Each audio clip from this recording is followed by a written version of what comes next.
എല്ലാവർക്കും നമസ്കാരം. സത്യം പറയാനാണോ മീഡിയ, അതോ മീഡിയ പറയുന്നതാണോ സത്യം? ഈ വാചകം നിങ്ങൾ കേട്ടിട്ടുണ്ടാവും. ജനഗണമന എന്ന് പറയുന്ന സിനിമയ്ക്കകത്ത് പൃഥ്വിരാജ് ചോദിച്ചൊരു ചോദ്യമാണ്. സത്യം പറയാനാണോ മീഡിയ, അതോ മീഡിയ പറയുന്നതാണോ സത്യം? ഇന്ന് ഞാൻ ഈ ഒരു വീഡിയോ ചെയ്യാൻ കാരണം, ഞാൻ ഈ ഒരു വിഷയമേ സംസാരിക്കേണ്ട, നിർത്താം എന്ന് വിചാരിച്ച് നിന്നതാണ്. ഇതിനകത്ത് ഞാൻ രേഷ്മ പി തങ്കച്ചനെയോ അല്ലെങ്കിൽ മറ്റാരെയും കുറിച്ചല്ല സംസാരിക്കുന്നത്. പക്ഷേ ചില വാർത്തകൾ മീഡിയ വളച്ചൊടിക്കുന്നത് നമ്മൾ കാണാതെ പോകരുത്. ഇന്നലെ മുതൽ കണ്ടുവരുന്ന ഒരു കാഴ്ചയാണ്. നമുക്കറിയാം സന്ദീപ് എടപ്പാൾ, റെയറെയിൽസിലെ സന്ദീപ് എടപ്പാൾ. സന്ദീപിനെ പോലീസ് വീട്ടിൽ പോയി കൂട്ടിക്കൊണ്ടുവന്ന് അതിനുശേഷം തൊട്ടടുത്ത ദിവസം ജാമ്യത്തിൽ വിട്ടയച്ച കാര്യം നമുക്കറിയാം. എന്ത് കേസിൻ്റെ പേരിലാണെന്ന് നമുക്കറിയാം. ഏത് കേസിൻ്റെ പേരിലാണ്, ആര് കൊടുത്ത കേസിൻ്റെ പേരിലാണെന്ന് നമുക്കറിയാം. പക്ഷേ ഇന്നലെ മുതൽ പുറത്തു വരുന്ന വാർത്തകൾ എന്ന് പറയുന്നത്, ഇന്നലെ മുതലെന്നല്ല, സന്ദീപിനെ അറസ്റ്റ് ചെയ്ത സമയം മുതൽ പുറത്തു വരുന്ന വാർത്തകൾ എന്ന് പറയുന്നത്, രേഷ്മ പി തങ്കച്ചനെ ആക്ഷേപിച്ചതിൻ്റെ പേരിൽ യൂട്യൂബർ അറസ്റ്റിൽ. ശരിക്കും അതാണോ സത്യം? നമുക്ക് ആ വാർത്ത ഒന്ന് കാണാം. ന്യൂസ് 18 കേരളം എന്ന ചാനലാണ് ഈ വാർത്ത വന്നിരിക്കുന്നത്. ഒന്ന് ആലോചിച്ച് നോക്കിയേ. അതുപോലെ ഇന്ന് രാവിലെ മനോരമയുടെ ഓൺലൈൻ പോർട്ടലിലും വന്നു ഇതേ സെയിം വാർത്ത. അപ്പോൾ ശരിക്കും മീഡിയ വളച്ചൊടിക്കുകയല്ലേ വാർത്തകളെ? നിങ്ങൾ തന്നെ പറയുക, നിങ്ങൾ എൻ്റെ കമൻറ്റ് ബോക്സിൽ എഴുതിയിടുക, ഈ കേസ് ആര് കൊടുത്ത കേസാണ്, എന്തിനാണ് കേസ് എടുത്തിരിക്കുന്നത്? പക്ഷെ പുറത്തു വരുന്ന വാർത്ത എന്താണ്? നേരെ തിരിച്ചു. എന്തിനാണ് ഈ മീഡിയ കള്ളവാർത്ത കൊടുക്കുന്നത്, കള്ളം പ്രചരിപ്പിക്കുന്നത്? നമുക്കെന്തായാലും ന്യൂസ് 18 ആ വാർത്ത കേട്ട് നോക്കാം. ക്യാൻസർ ബാധിച്ച് ചികിത്സയിൽ കഴിയുകയാണ് യൂട്യൂബറും സോഷ്യൽ മീഡിയ ഇൻഫ്ലുവൻസറുമായ രേണു സുധി. രേണു സുധിയെ ഇന്ന് മലയാളികൾക്ക് സുപരിചിതമാണ്. രേണുവിൻ്റെ ക്യാൻസറും രേണുവിൻ്റെ കീമോതെറാപ്പി ഉൾപ്പെടെയുള്ള കാര്യങ്ങളൊക്കെ മലയാളികൾക്കിടയിൽ ചർച്ചയാണ്. രേണു തന്നെ തൻ്റെ യൂട്യൂബിലൂടെയൊക്കെ ഇത് സംസാരിക്കാറുമുണ്ട്. രേണുവിൻ്റെ ഈ വീഡിയോകളൊക്കെ തന്നെ റിയാക്ഷൻ വീഡിയോയിലെയും അല്ലാതെയും ചില യൂട്യൂബേഴ്സ് സംസാരിക്കുകയും ചെയ്യുന്നുണ്ട്.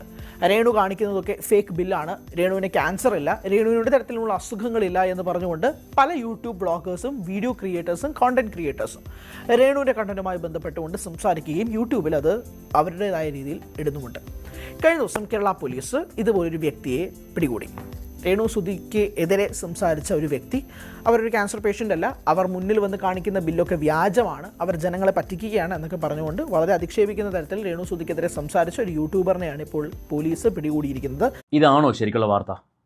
എൻ്റെ വീഡിയോ കാണുന്ന, ഞാൻ സന്ദീപിൻ്റെ സ്ഥിരം വീഡിയോസ് കാണുന്ന ഒരാളാണ്. സന്ദീപ് ആ വീഡിയോയ്ക്കകത്ത് ഒന്നും എവിടെയും ഇവർ കള്ളം പറഞ്ഞെന്നോ ഇവരുടെ ബില്ലുകൾ ഫേക്ക് ആണെന്നോ പറഞ്ഞിട്ടില്ല. സന്ദീപ് പറഞ്ഞിട്ടുള്ള കാര്യങ്ങൾ, ഇത്രയും എമൗണ്ടിൻ്റെ ബില്ലുകൾ കാണുമ്പോൾ ആളുകൾ പാനിക്കാവും, അത് കാണിക്കാതിരിക്കൂ. ഒപ്പം ഈ ഇത്രയും ബില്ലുകൾ വന്നാലും അതിന് മറ്റു പല മാർഗ്ഗങ്ങളുമുണ്ട്, മറ്റു പല പദ്ധതികളും, കാരുണ്യ പോലുള്ള, പ്രൈം മിനിസ്റ്റർ ഫണ്ട് പോലുള്ള മറ്റു പല പദ്ധതികളും സർക്കാർ പുറത്തുവിട്ടിട്ടുണ്ട്. അതിൻ്റെ വിശദ വിവരങ്ങളാണ് സന്ദീപ് പുറത്തുവിട്ടിട്ടുള്ളത്, സന്ദീപിൻ്റെ വീഡിയോയിൽ പറഞ്ഞിട്ടുള്ളത്. പിന്നെ എന്തിനാണ് ഇമ്മാതിരി കള്ളങ്ങൾ പഠിച്ചുവിടുന്നത്? അതും ന്യൂസ് 18 കേരളം എന്ന് പറയുന്ന പ്രശസ്തമായൊരു ചാനൽ. ഇതിനകത്ത് ഈ ക്യാപ്ഷൻ കൊടുത്തേക്കുന്ന ഭയങ്കര കോമഡി. ഞാൻ ഈ വീഡിയോ കഴിഞ്ഞിട്ട് ലാസ്റ്റ് വായിക്കാം എന്താണ് ഇവർ ക്യാപ്ഷൻ കൊടുത്തേക്കുന്നതെന്ന്. ബാക്കിയേക്കാം. ആ പോലീസ് പിടികൂടുന്ന വീഡിയോ ദൃശ്യങ്ങൾ രേണു സുധി തന്നെ സമൂഹ മാധ്യമങ്ങളിൽ പങ്കുവെക്കുകയും ചെയ്തു. അതോടൊപ്പം തന്നെ ഒരു കാര്യവും പറഞ്ഞു, ഇതുപോലെ വായിൽ തോന്നുന്നത് വിളിച്ചു പറയുന്നവർക്ക് ഒരു താക്കീതാണ് ഇത് എന്നതും കൂടിയാണ് രേണു സുധി പറയുന്നത്. ഇവിടെ ആരാണ് വായിൽ തോന്നുന്നത് വിളിച്ചു പറയുന്നത്? സന്ദീപിൻ്റെ കേസ് ആരാ കൊടുത്തത്?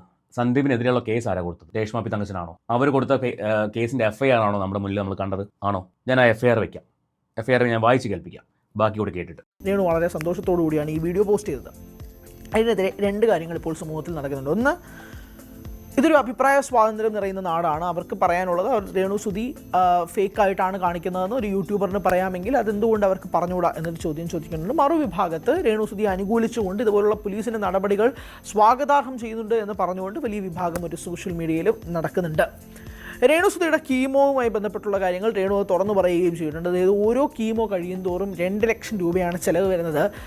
ആ പൈസ കൂട്ടി വെക്കണം, ആ പൈസയ്ക്ക് വേണ്ടിയിട്ടാണ് താൻ യൂട്യൂബ് ചാനൽ ഉൾപ്പെടെ നടത്തുന്നതെന്നാണ് രേണു സുധി പറയുകയും ചെയ്തിട്ടുള്ളത്. അതിനുള്ള ചിലവ് മാർഗ്ഗങ്ങൾ ഉൾപ്പെടെയുള്ള കാര്യങ്ങളാണ് ഇത് എന്നതും പറയുന്നുണ്ട്. അതോടൊപ്പം തന്നെ ഓക്കെ, ശരിക്കും ഇവരൊക്കെ എന്താണ് ചെയ്യുന്നത്? ഇപ്പോൾ രേഷ്മ പി തങ്കച്ചൻ എന്ന് പറഞ്ഞ വ്യക്തിക്ക് സുഖമില്ല, അവർ വല്ലാത്തൊരു അവസ്ഥയിൽ കൂടെ കടന്നു പോകുന്നു. ഇതെല്ലാം എല്ലാവർക്കും അറിയുന്ന കാര്യമാണ്, മനസ്സിലാക്കാൻ പറ്റുന്ന കാര്യമാണ്.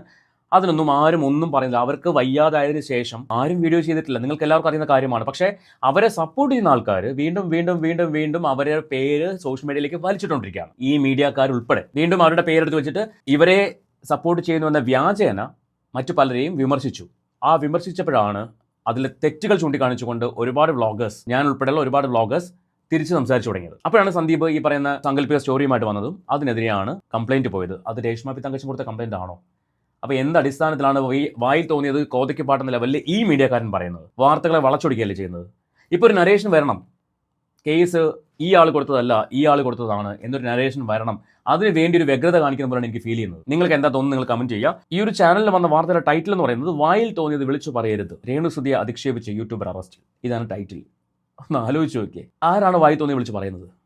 ഇനി FIRന്റെ കോപ്പി ഞാനത് വായിക്കാം. നമ്മൾ ഒരിക്കൽ വായിച്ച കാര്യമാണ്. പക്ഷേ ഈ ഒരു വാർത്ത ചെയ്യുമ്പോൾ, ഈ ഒരു വാർത്തയെക്കുറിച്ച് സംസാരിക്കുമ്പോൾ, ഇത്തരം കള്ളങ്ങൾ പടച്ചിടുമ്പോൾ ആ FIRന്റെ കോപ്പി നമുക്ക് വായിക്കാതിരിക്കാൻ നിവൃത്തിയില്ല. അതുകൊണ്ട് ഞാൻ വായിക്കുവാണ്. വകുപ്പ് എന്ന് പറയുന്നത് BNS 192 ആണ് ഒരു വകുപ്പ്. രണ്ടാമത്തത് 120O.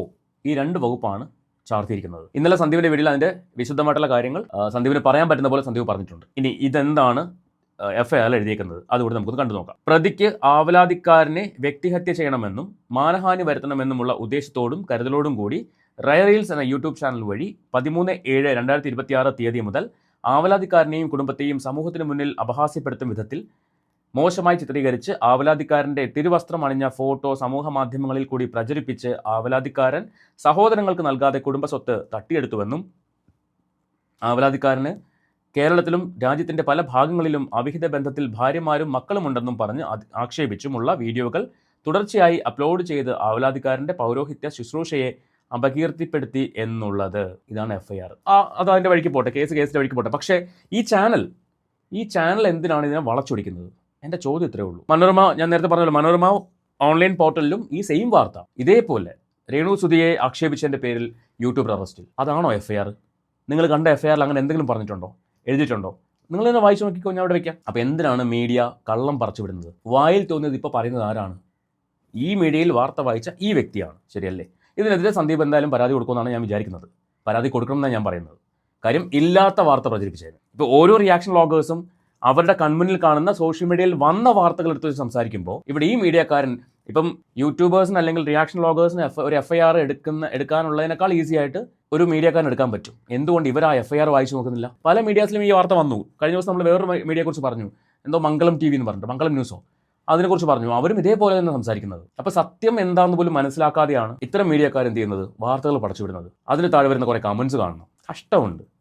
സത്യം മനസ്സിലാക്കാതിരുന്ന കമൻറ്റുകൾ. അവർക്കൊരിക്കലും ദോഷം വരണമെന്ന് ആരും ആഗ്രഹിച്ചിട്ടില്ല, ആരും ആഗ്രഹിക്കത്തില്ല. സന്ദീപിനെ സംബന്ധിച്ച് സന്ദീപ് അമ്പലത്തിൽ വരെ പോയിട്ട് വഴിപാട് വരെ നടത്തി വന്ന വീഡിയോ നമ്മൾ കണ്ടതാണ്. ഒന്ന് ആലോചിച്ച് നോക്കി. ഇപ്പം വാർത്ത വരുന്നത് എന്താണ്? അതേ വ്യക്തി അധിക്ഷേപിച്ചതിന് പോലീസ് പിടിച്ചെന്ന് പറഞ്ഞിട്ട് കള്ളങ്ങൾ മാത്രം പടച്ചുവിടുന്ന ഒരുതരം മീഡിയ ആക്ടിവിസം. കാര്യം മനസ്സിലാക്കാതെ കമന്റ് ഇടുന്നവരാണ് പൊട്ടന്മാരാവുന്നത്. എനിവേ, നിങ്ങൾക്ക് സത്യം മനസ്സിലായിട്ടുണ്ടെങ്കിൽ നിങ്ങളുടെ അഭിപ്രായം തീർച്ചയായിട്ടും കമന്റ് ചെയ്യുക. ഇവിടെ ഉറപ്പായിട്ടും സന്ദീപ് തെറ്റ് ചെയ്തിട്ടില്ല എന്നുള്ള കാര്യം 100% ഉറപ്പാണ്. കാരണം സന്ദീപ് ഈ പറയുന്ന വ്യക്തിയെക്കുറിച്ച് മോശമായിട്ടൊന്നും സംസാരിച്ചിട്ടില്ല. അവരുടെ അസുഖത്തെക്കുറിച്ചോ അല്ലെങ്കിൽ മറ്റേ ബില്ലുകളെക്കുറിച്ചോ ഒന്നും സന്ദീപ് ആക്ഷേപിച്ചിട്ടില്ല. പല ആൾക്കാരുടെ അനുഭവങ്ങളും പല ആൾക്കാർക്കും എത്ര രൂപ ചിലവായി എന്നുള്ള കാര്യങ്ങൾ വെച്ച് സംസാരിച്ചു. ആൾക്കാരുടെ പാനിക് സിറ്റുവേഷൻ ഒഴിവാക്കി കൊടുത്തു. അത് മാത്രമാണ് സന്ദീപ് ചെയ്തത്. അല്ലാണ്ട് ഒരാളെയും ആക്ഷേപിക്കാനോ അധിക്ഷേപിക്കാനോ സന്ദീപ് ശ്രമിച്ചതായിട്ട് ഞാൻ കണ്ടിട്ടില്ല. ഞാൻ കണ്ട വീഡിയോയ്ക്കകത്തൊന്നും അങ്ങനെ പറഞ്ഞിട്ടില്ല. ഇത് എൻ്റെ വ്യക്തിപരമായ അഭിപ്രായമാണ് ഞാൻ പറയുന്നത്. എനിവേ, നിങ്ങളുടെ അഭിപ്രായം തീർച്ചയായിട്ടും കമൻറ്റ് ചെയ്യുക. നമുക്ക് മറ്റൊരു വീഡിയോയുമായിട്ട് വീണ്ടും കാണാം. പിന്നെ ഈ മീഡിയക്കാരുടെ ഒരു റിക്വസ്റ്റ്, നിങ്ങൾ സത്യം അറിഞ്ഞിട്ട് സംസാരിക്കുക. വായി തോന്നിയത് വിളിച്ച് പറയാതിരിക്കുക. Thank you.